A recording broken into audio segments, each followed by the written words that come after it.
it's always a challenge, but as the weather gets colder, that adds an extra challenge, an extra burden on those living on the streets. What do you do when you have no home during the province's strict lockdown?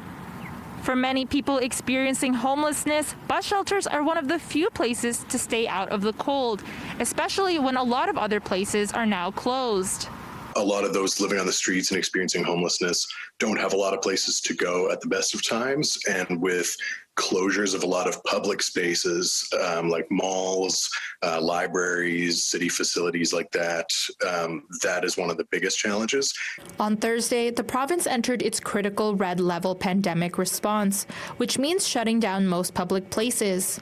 Shelters like Siloam can stay open, but they're also at a limited capacity. Despite opening a new space earlier this year, they can only take so many people. In order to properly quarantine and limit exposure to our community members, those staying with us, we have to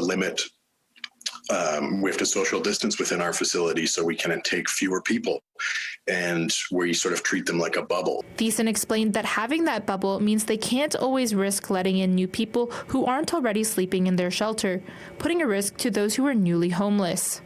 And the restrictions are just another layer on top of the incoming cold weather for those living on the street.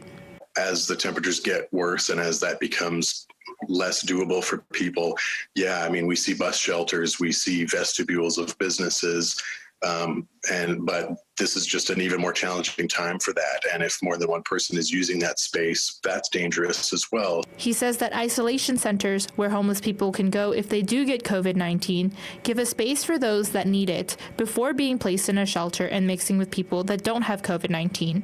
And while the pandemic is hard on everyone, Thiessen says many people still want to help.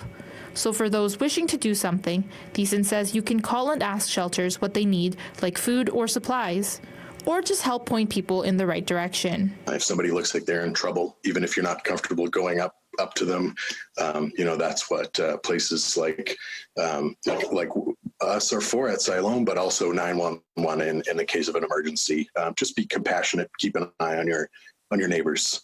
That's what we always ask. In Winnipeg, Marie Gomez, City News.